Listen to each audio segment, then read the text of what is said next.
It's about time I ranked for Bond films.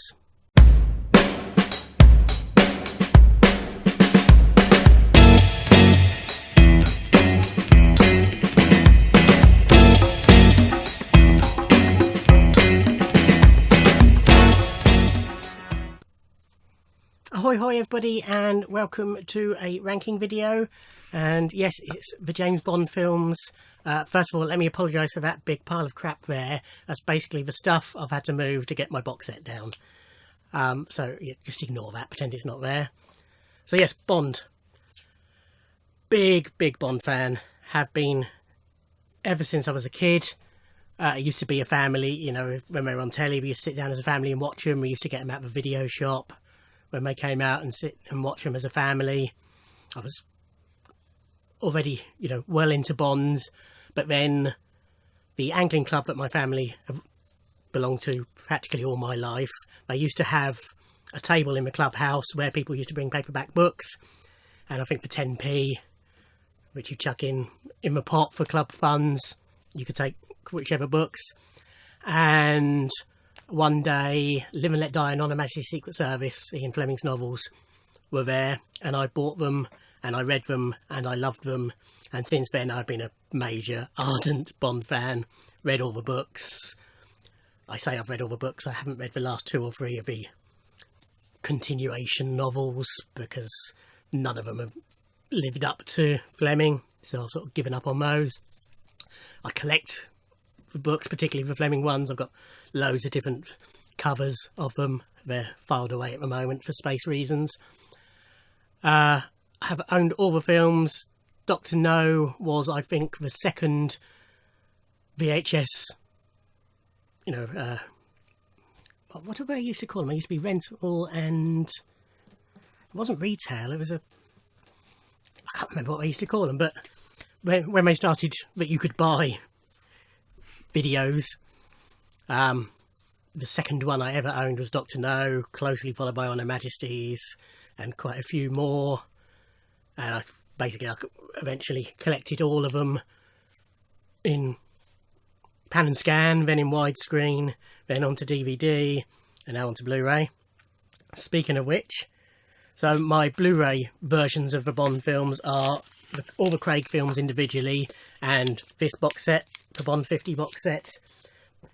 Due to the nature of it, it's in book format.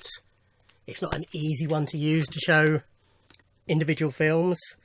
So instead, and why I've had to move loads of stuff, I'm using this DVD box set that has all the films up to the Craig films, so that I've got individual cases to show you. Okay, right, let's get on with the ranking. So before I say get on with it, and then I say before I start, I love all these films. So although some of them are obviously ranked lower, that's the nature of this, they have to be ranked. I love all these films. So if a film that you love is low in my ranking, don't take it personally, I still love that film. Okay? Right, so first up, my least favourite Bond film is Quantum of Solace. When I saw this in the cinema, I quite enjoyed it. I sort of gone down in my estimation on repeated viewings. This doesn't sound healthy, does it? Is it just like... it's all intact. It's gone down on my estimation in repeated viewings. So this is Daniel Craig's second Bond film. Problems with it are the direction. I can't even remember his name. Mark Forster. Too artistic for a Bond film. It doesn't quite work, particularly in the action scenes where he's cut, and you can't make sense of what's going on. The main villain's plot isn't particularly exciting. The main villain himself isn't a magnificent character. He's played well, but he's not up there in the pantheon of Bond villains. Bond girl, Olga Kurylenko, gorgeous, but it's a Bond girl who Bond doesn't get with, which doesn't really work. It's a bit of a mess. It's enjoyable enough, but it's my least favourite. Next up, it's Man with a Golden Gun. This is a film that I always enjoy more when I watch it than I think I do, if that makes sense. So I always, I've ranked it my second least favourite, but I always enjoy it when I watch it. I don't really know what it is that doesn't quite make it the best, or one of the best. It's perfectly enjoyable. I mean, it's silly things like the Swanee whistle on the barrel roll car jump, and silly little things like that put it down. It doesn't look great, even though it's it's in Hong Kong, which is, I've been to Hong Kong when I was a kid, and so it's an area I know, and it should be a beautiful shot. I think part of that is because it's in 185:1 rather than 235:1. It deserved a big vista. Yeah, it's just something about it. As I say, I still love it, and I always enjoy it when I watch it, but compared to the others, it's not quite there. And I think the same could be said for Octopussy. Again, there's nothing really wrong with it. Nothing really, nothing really wrong with it. It's just, again, it's just lacking that certain something. It's a bit silly at points. Bond dressed as a clown should never happen. Roger's starting to get a bit too old for the part. It's good though that they've given him a leading lady who is of a similar age. Maud Adams is probably, I think, the oldest Bond girl at this point. As I say, I enjoy it. It's just something about it is not quite there.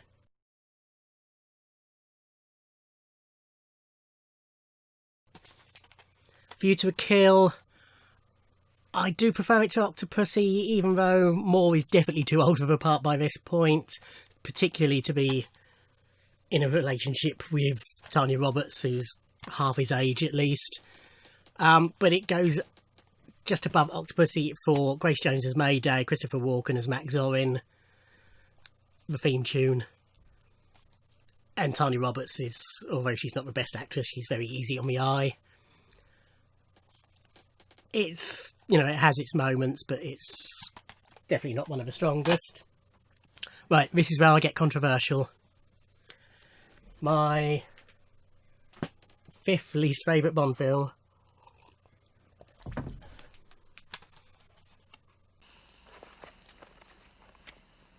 Shocking.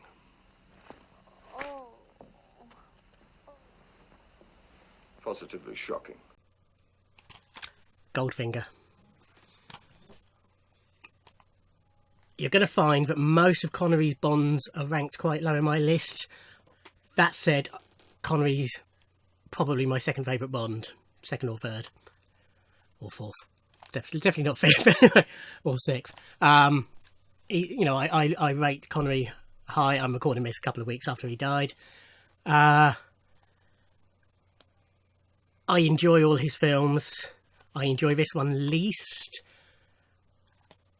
It's just got a huge section in it that really drags for me, and that's what puts it down. It has some great Connery, brilliant in it.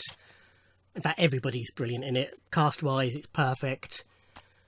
The opening, the pre-title sequence, magnificent. The bit in Miami with Jill getting painted gold. All that stuff, brilliant. The tracking of Goldfinger, the golf match, following him to Switzerland, all that is fine. Meeting Tilly, it's fine. Then it gets a bit, when he gets caught, and no, Mr. Bond, I expect you to die, that's all fine. But then they take him to America, and that's where the problems start for me.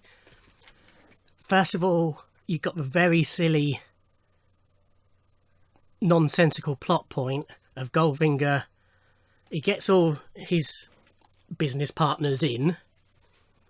One of them decides he doesn't want to be involved, so he takes him away, kills him by having him crushed inside a car, which seems a very extravagant way to kill somebody. But then everybody else who does want to be part of it, he kills them anyway. So why did he bother getting them there? Why did he bother telling him the plans? Why did he bother killing the person who wasn't interested? Why didn't he just leave them with him and kill them all together? Just doesn't make sense. And then you got just, them sitting around chatting over mint juleps and stuff like that, and it just really starts to drag for me there. Then you get the Fort Knox fight and it picks up, but it's that section on the stud farm that I'm afraid ruins Goldfinger for me. Next, it's Moonraker. I enjoy Moonraker a lot. It's sort of one of the first Bond films I saw, I think. I was 4 when it came out, and it wouldn't have been long after that we started getting them out of the video library.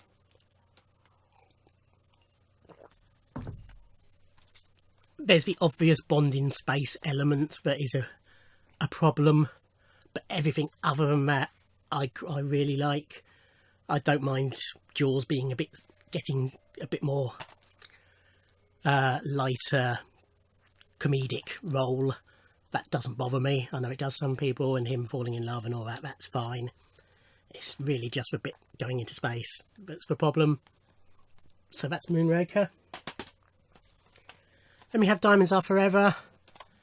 Again, I quite enjoy it. The problems with it are the scenes that were cut that make some plot points nonsensical, particularly the Plenty O'Toole suddenly appearing in Tiffany Case's house, which doesn't make sense unless you see the deleted scene where she discovers Bond and Tiffany in bed together and steals her purse.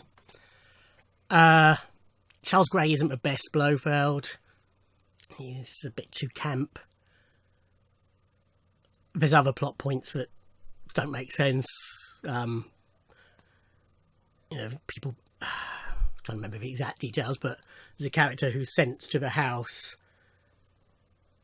but he isn't really. But he turns up. It's yeah. So there's other points. I like Mr. Winter, Mr. Kidd. Jill St. John's fine as Tiffany. Sean, he's strolling the role a bit. So yeah, Diamonds Are Forever.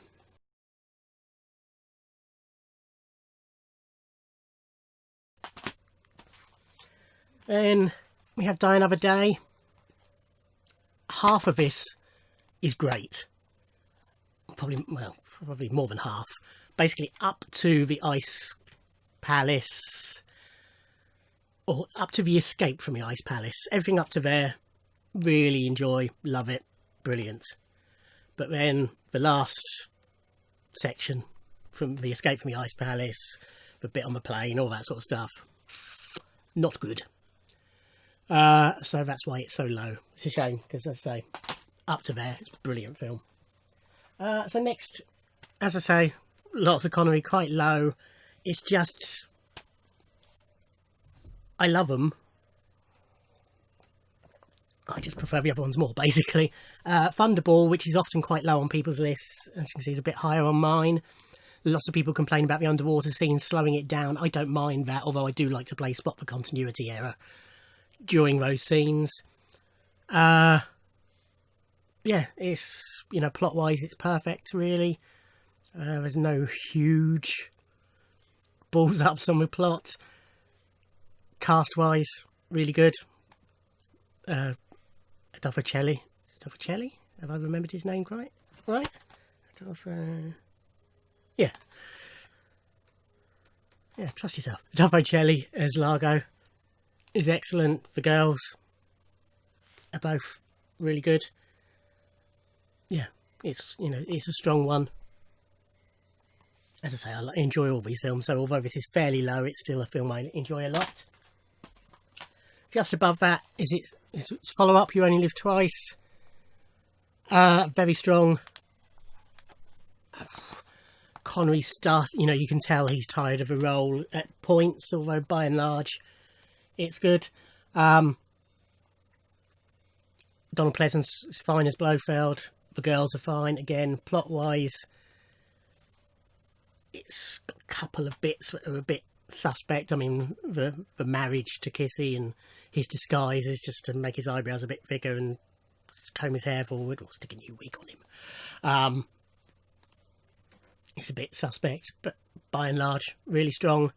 And it's probably the thing that puts it above Thunderball in my estimation, or the two things, are the score, which is one of John Barry's best, and the scene with Bond fighting on the rooftop, the aerial shot, where you can just see him running through the rooftops at the dock. And, you know, every now and then he gets an assailant and he defeats them and carries on. There's another one. Brilliant, brilliant scene. One of the best scenes in Bond.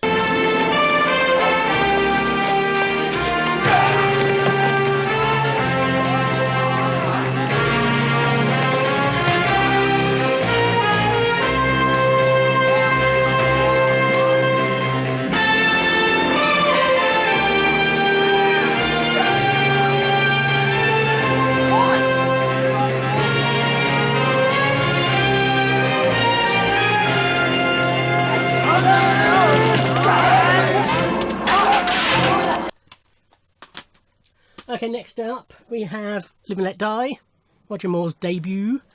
I like this film a lot. I'd say everything from here on are probably top tier for me. Why is it at the bottom of that top tier, if you like?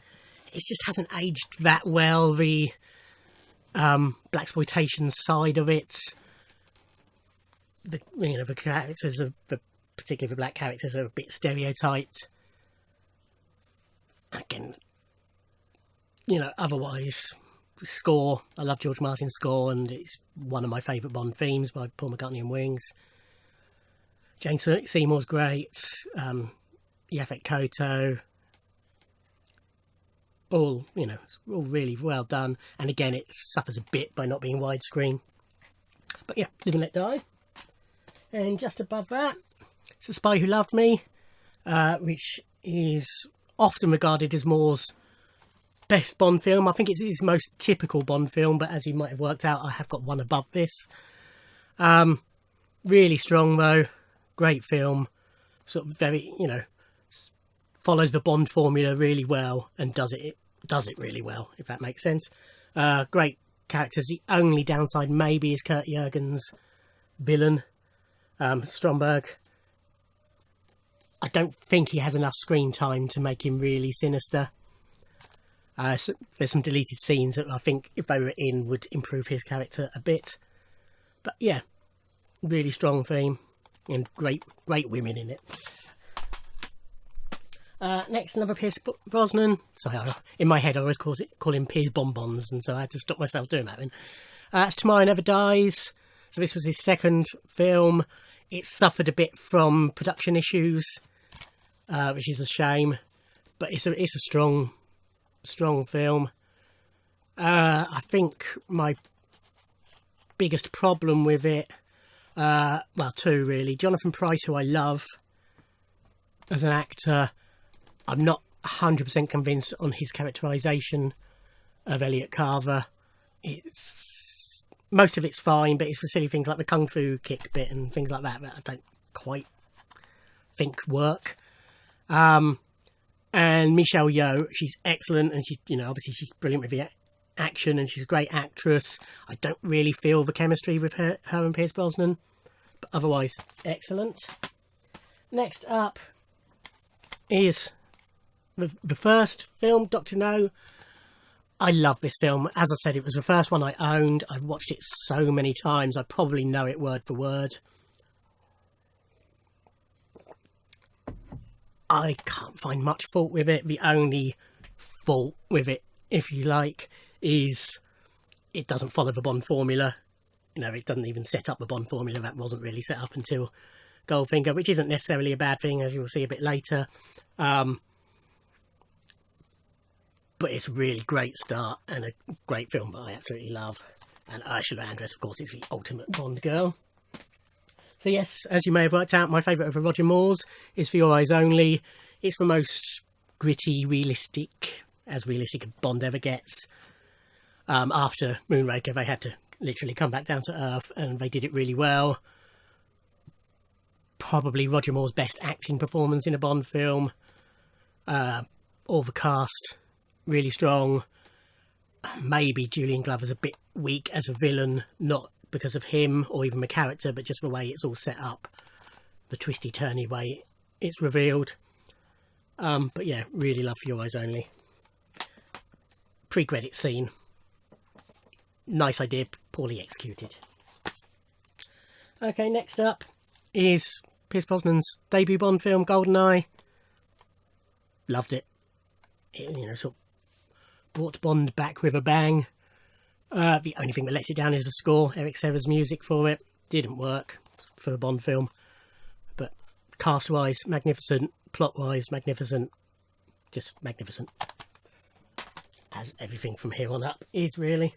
Next up is Spectre. To date, latest Bond film, because we're still waiting, of course, for No Time to Die as I record this. Really enjoy it. As I say, it's up in the magnificent sector. I haven't thought it much. I just prefer the other films more than it, really. Basically. Next up is The World Is Not Enough, my favourite Pierce Brosnan Bond. I think this is hugely underrated. It's pretty faultless to me. Oh, Willow's coming in. Let me just shut the door. Hello, darling. It is pretty faultless to me. The opening 17-minute long pre-credit sequence with a boat chase, magnificent. And then everything else from there on in, basically. As I say, can't fault it, really. Excellent performances all round. A hugely underrated Bond film. Next up is Skyfall. When I came out of the cinema from this, I thought this is the best Bond film ever. On repeated viewings, I think I was a bit excited. But it is really great. It's not your typical Bond film. It doesn't really follow the formula. My biggest... Oh, she's going out again. My biggest sort of bugbear with it is Javier Bardem's escape. It relied on lots of things happening at the same time that he would never have known would have happened at that time. So that's a bit of a downer on it, but otherwise, excellent film. Next up is the first appearance of my favourite Bond, Timothy Dalton, in The Living Daylights. This was his first of his 2 films. Absolutely love this film. Can't fault it, really. The only reason it's sort of lower than the rest of the films in this set is because it was written... They didn't know who Bond was going to be, so they wrote it in a Roger Moore style and then adapted it for Timothy. And there are some moments, just a couple, but it's still a bit too Roger Moore for Timothy's Bond. But yeah, masterpiece.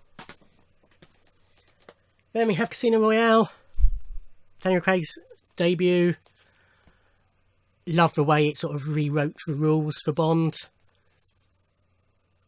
Brilliant performances all round. Just great film. Then top 3, at number 3, we have From Russia with Love. So as I say, this is also pre the setting up of the formula, but it's just a wonderful film. It so closely follows Fleming's novel, which is one of the reasons why I love it. But just brilliant performances all round. This is where sort of Connery really became Bond, in my opinion, although he was great in Dr. No, the sort of Bond character as we know it, although Goldfinger established the formula. I think he became Bond here. Just great film, basically. Brilliant performances all round. Plot-wise, superb. Kevin Bay, probably the best Bond ally. Sorry, Felix, but there, I've said it. Just great film. Number 2 is Licence to Kill. Long time this was my favourite Bond. My number 1, which you've obviously worked out, and B, isn't a surprise if you've watched my other videos where I've already mentioned this being my favourite. I've just learnt to appreciate that one more and more. But Licence to Kill, magnificent. Dalton, wonderful. Probably the 2 best looking Bond girls in any Bond film. Gary Lowell and Talisa Soto. Robert Darby's brilliant as Fran Sanchez. It's a lot grittier and more realistic than most of all of the Bonds up until this point, certainly. And that wasn't what people wanted, which is why it wasn't one of the more successful Bonds. But it's just brilliant. And yes, my number one Bond film is On Her Majesty's Secret Service. It's just a masterpiece. It's not only my favourite Bond film, it is in my top 10 favourite films ever. It is probably, as I've shown in my competition video, my favourite soundtrack to any film. John Barry's score is wonderful. Really like George Lazenby as Bond. I think he's been cruelly treated over time just because he only did for one. He was silly to walk away when he did. Diana Rigg, amazing. All the supporting cast, Telly Savalas. Yes, you've got the problem because the novels On Her Majesty's Secret Service came before You Only Live Twice. So, in the novel of On Her Majesty's Secret Service, Bond and Blofeld met for the first time. So, when this came out, although they're both played by different actors, in theory, they have already met, so why they don't recognise each other is a bit suspect. But other than that, beautifully shot, Peter Hunt's direction, wonderful. He was editor on all the Bond films up to this point, and he's really got the style of Bond, and so shot this magnificently. The ski sequences, the avalanche, Bond falling in love, it's done really well. The tragic ending, masterpiece. So that's it. Those are my Bond films ranked. Now the lower ones probably you could interchange quite easily. Anything up until probably, where did I say? Probably up until Dr. No, you could probably swap around. Maybe everything from that one upwards is pretty fixed. Not entirely. Depends what I've just watched sometimes, you know. But yes, that's my Bond ranking. Have I got anything else to say about that? No, I don't think I have. Hope you enjoyed it. Thank you for watching. Like, comment and subscribe, and I'll see you in another video. Thanks. Bye.